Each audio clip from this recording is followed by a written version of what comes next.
Bueno, se lo comentábamos en los titulares, ahí vamos a profundizar en este tema porque desde el 1 de octubre se van a aplicar cambios y bien relevantes al plan Fronteras Protegidas. Tanto chilenos como extranjeros podrán ingresar al país contando con su pase de movilidad y la cuarentena se reduce. Además, a 5 días se eliminan, por ejemplo, hoteles sanitarios. Vamos a profundizar estos cambios. Nos acompaña el subsecretario de Turismo, José Luis Uriarte. Subsecretario, ¿cómo está? Buenas tardes. Bienvenido a Noticias 24. ¿Qué tal? Hola Iván, ¿cómo estás? Buenas tardes, gracias por la invitación. Al contrario, gracias por recibir nuestro llamado y partamos primero por esto, las razones por las cuales se decide abrir las fronteras, cómo lo toma el sector del turismo. A ver, la verdad es que los procesos de flexibilización y de recuperar la movilidad, primero en el frente interno, ¿cierto? Y luego ya ahora en el frente externo ha sido un proceso bastante progresivo y paulatino. Y la condición sanitaria que vivimos hoy día en Chile, el proceso de vacunación, la disminución en los contagios, nos permite avanzar un paso más en este proceso de apertura, que no es todavía todo lo completo que quisiéramos, ¿verdad? Porque es con altas restricciones, porque tenemos que seguir priorizando el bajar los riesgos y el defender la salud de las personas, pero esto va a permitir en este primer paso que los extranjeros vengan a nuestro país, aquellos que están vacunados, por supuesto, y teniendo que hacer una cuarentena de 5 días. Con posterioridad a esa cuarentena de 5 días tendrán habilitado el pase de movilidad, que lo van a obtener a propósito del proceso de homologación de la vacuna, ¿cierto? Y podrán desplazarse o moverse libremente por nuestro país. José Luis, usted bien decía, tienen que estar vacunados y para eso tienen que tener el pase de movilidad que se saca. Bueno, ¿cualquier vacuna está siendo considerada, cualquier esquema de vacunación? Porque hay países, y no bloques continentales todos, pero hay países que tienen restricciones para ciertas vacunas. En principio, por ejemplo, la más común en Chile, la Sinovac, no ha sido homologada en todos los países ni es reconocida como una que le dé a uno la posibilidad de viajar. De igual manera, hay países que tienen en sus listas restricciones para determinadas naciones que han tenido brotes relevantes. ¿Aquí se abre a todos los extranjeros y a todas las vacunas? A ver, respecto a las vacunas, son aquellas que han sido aceptadas por la OMS, por la Organización Mundial de la Salud. Esa es la determinación que ha tomado la autoridad sanitaria. Y respecto a si que se abre para todos los países o no, aquellos otros países del mundo que segmentan entre países verde, naranjo y rojo, es porque a algunos países les permiten ahorrarse la cuarentena. Sin embargo, en este primer paso nosotros hemos estimado que lo prudente y lo más seguro es no hacer esa distinción y que todos los extranjeros que vengan a Chile, independiente de su país de origen, tengan que hacer esta cuarentena de 5 días. Ahora, en el sentido de homologar la vacuna, esa tiene que ser responsabilidad del viajero tiene que tener el certificado. Además, allí me imagino yo que no todos los países han implementado certificados que puedan ser homologables, ¿no? Habrá distintos estándares en ese sentido. ¿Cómo se va a homogeneizar aquello? Sí, ahí hay dos. Por decirlo bien claro, ¿tendrán, por ejemplo, todos los países implementados, no sé, un código QR que uno pueda consultar en línea o no es así? Bueno, esa es la dificultad que no solamente tiene Chile, sino que tiene todo el mundo, porque hay dos formas, por decirlo de alguna manera. Una, como tú bien dices, Iván, que es que hay un registro de las personas que se han vacunado y con un código QR o una firma digital avanzada, ¿cierto?, se puede acceder a la certificación o validación de esa vacuna. Pero en otros países del mundo simplemente entregan un papel, un certificado de vacuna, pero que no está respaldado virtualmente, por decirlo de alguna manera, con este código QR o firma digital. Es por eso que la autoridad sanitaria ha comunicado hoy día en la mañana que para aquellas personas que no cuentan con esta certificación digital van a tener que subir a la plataforma mevacuno.gov.cl la acreditación con la que ellos cuenten y ahí va a iniciarse un proceso de certificación, ¿cierto? Para poder nosotros asegurarnos de que ese certificado es adecuado. Por ejemplo, aquellas personas que digan que se vacunaron en un país que no es en el que residen habitualmente, tendrán que subir también a la plataforma el pasaporte o alguna prueba que acredite que estaban en ese país en el momento que estuvieron y así otra. Y es por eso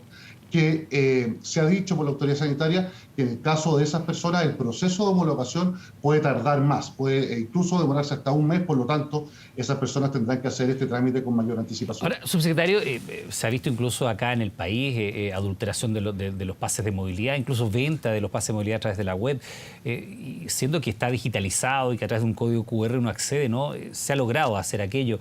En el caso de una emisión de un documento que no tenga respaldo digital es mucho más sencillo adulterarlo, o no. Esto implica un riesgo, evidentemente es un riesgo controlado, pero el abrir las fronteras nuevamente hay que hacerlo en algún minuto, ¿no? Y los números parecen señalar que es el momento de hacerlo. Habrá voces disidentes, pero tengo la impresión de que puede ser el momento de hacerlo. Pero se tiene conciencia de que hay un riesgo, ¿no? Claro, y es por eso que la autoridad sanitaria siempre, en estos casos que no tienen una certificación digital, como tú dices, Iván, se reserva la alternativa de tener que realizar un test de anticuerpos a esa persona, y eso también pasa en otros países del mundo, para ver que efectivamente los anticuerpos en el cuerpo dan fe, dan crédito de que hay un proceso de vacunación completo por medio. Además, estas personas van a recibir un pase de movilidad más acotado, que va a tener una vigencia solo de 30 días para precisamente poder hacer todos estos trámites y disminuir los riesgos. Además, siempre hay casos, pero mentir en esto es una muy mala idea, no solamente porque se arriesgan a que no los dejen entrar al país cuando se certifique además visualmente acá en nuestra frontera, sino que porque si no, después corren también el riesgo de estar sometidos a un proceso incluso penal. Subsecretario, entendiendo las razones que usted está explicando, ¿por qué se eliminan los hoteles de tránsito? ¿Cuál es la razón que hay detrás de eso y cuánto va a impactar al turismo? Porque pongamos en el escenario, una persona viene de vacaciones desde Europa, no sé, destino favorito, Torres del Paine, por decir. ¿Va a tener que quedarse en Santiago? ¿Va a tener que ir a la región de Aysén? ¿Cómo va a hacer eso? ¿Tiene que hacer la cuarentena dónde? A ver, aquí lo que se hizo es igualar la norma para todos los casos, sean chilenos o sean extranjeros los que vienen a nuestro país. Cualquiera sea el caso, ellos en el C-19 que tienen que sacar antes de embarcarse, tienen que declarar cuál va a ser el lugar en el que van a hacer esa cuarentena.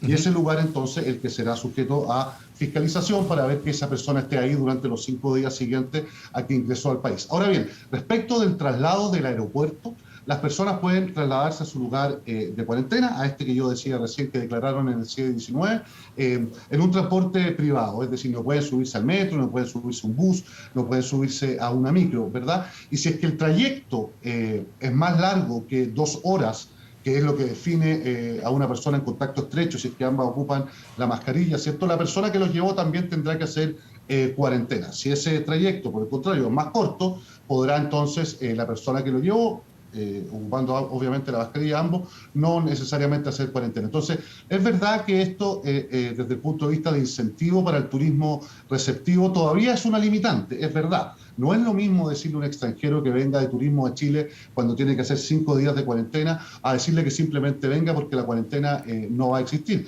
Pero como digo, este es un primer paso que nosotros creemos que es razonable y prudente hacerlo así, y en la medida que las condiciones sanitarias sigan siendo buenas y lo permitan, obviamente en el futuro podremos dar otro paso en este sentido.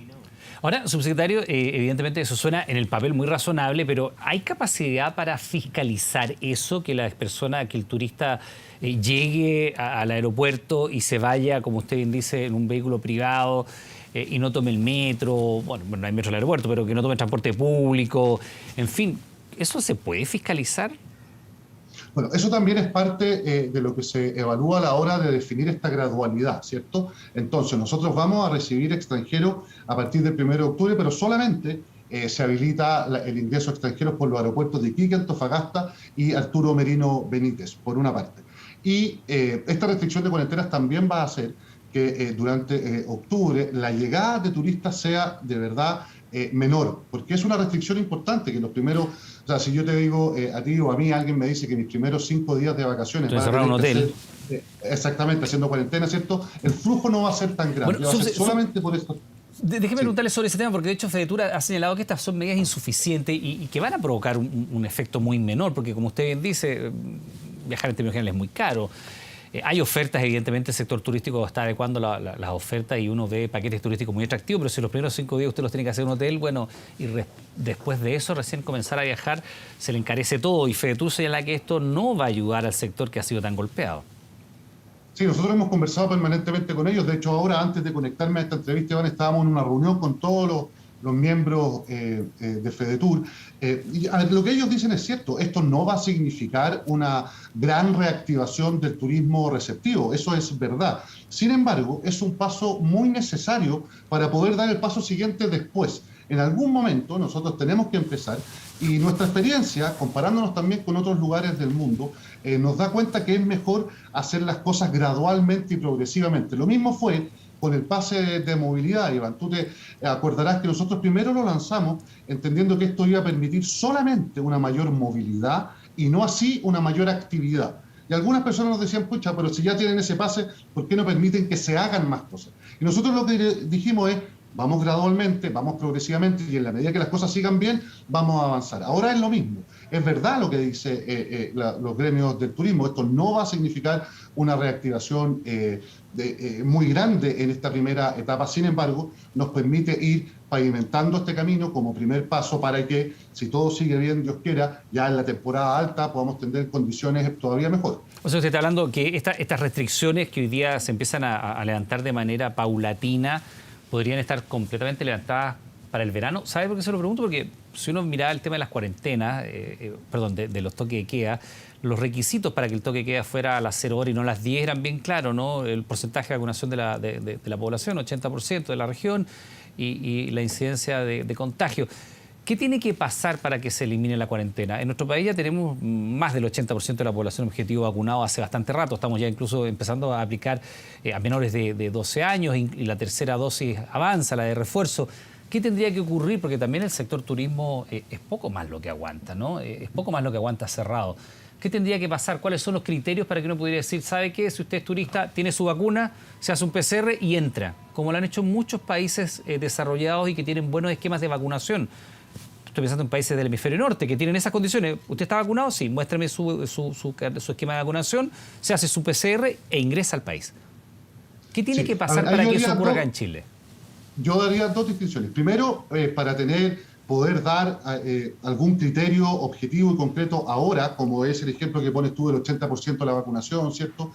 Para el toque de queda, es difícil de hacer. ¿Por qué? Porque acá tenemos que evaluar no solamente la condición interna de nuestro país, sino que también la condición del mundo, ¿cierto? Porque, claro, hoy día Chile está en una condición sanitaria súper favorable y eso hace que las probabilidades digan que si es que algo pasa es porque de afuera va a venir el bicho, ¿cierto? Porque dentro de Chile estamos bien. Entonces hay que ir evaluando ambas cosas. Y respecto a lo segundo, el ejemplo que tú ponías, Iván, de que hay países en que basta la condición de vacunado y un PCR antes de embarcar para no tener que hacer cuarentena, la gran mayoría de los países que adopta ese mecanismo diferencia entre el país de origen, es decir, de cuáles fueron los países en que el turista estuvo los últimos 7 días. Y ahí se hace la diferencia si es que es un país verde, amarillo, naranjo o rojo, ¿cierto? Y aquellos que vengan de los países verdes no tienen que hacer la cuarentena. Eso es lo que pasa en la gran mayoría de los países de Europa, por ejemplo. Y eso es lo que nosotros tenemos que ir evaluando en este plazo ahora. Pero sí yo te quiero decir, Iván, que nuestra intención es que cada vez que sea posible, sanitariamente hablando, ir avanzando en generar mayores libertades de movilidad, porque es lo que todos queremos después de más de un año con una mochila bien pesadita que se llama COVID, ¿verdad? Tal cual, subsecretario, por eso le queremos dar las gracias por esta conversación. Estaremos atentos a cómo se implementa, cómo funciona esto y si eventualmente se pueden hacer modificaciones ulteriores, sobre todo pensando ya en la temporada estival probablemente, si es que la vacunación sigue marchando como hasta ahora, debiera ser el momento para eliminar al menos la cuarentena de ingreso. Habrá que verlo. Subsecretario, muchas gracias, buenas tardes. Gracias, Iván, que esté muy bien.